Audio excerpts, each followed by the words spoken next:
నీ సహోదరులు నీ యవ్వన ప్రాయాన్ని నువ్వు కాపాడుకోవచ్చు.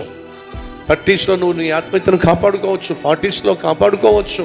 కానీ దయచేసి వినో, సైతాను మాత్రం యవ్వన ప్రాయంలో నువ్వు పరిశుద్ధంగా ఉన్నావు కదా, లేట్ 20స్లో నువ్వు పరిశుద్ధంగా ఉన్నావు కదా, లేట్ 30స్లో కూడా 30 సంవత్సరాల వయసులో పరిశుద్ధంగా ఉన్నావు కదా, పెళ్ళైపోయింది, పిల్లలను కన్నా వాళ్ళు చదివించుకుంటున్నా, 40 సంవత్సరాల వయసు వచ్చేసింది, అయినా నువ్వు పరిశుద్ధంగా జీవిస్తున్నావు కదా, ఇక నువ్వు నాకు లొంగవు అని చెప్పి సైతాను నిన్ను విడిచిపెట్టి వెళ్ళిపోయే ప్రసక్తి లేదు.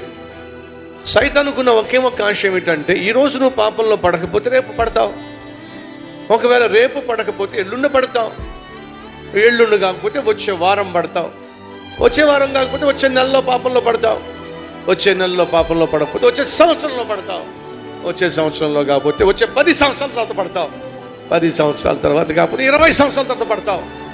నువ్వు పడేంత వరకు నేను నీకు కూడా పడతానే ఉంటా.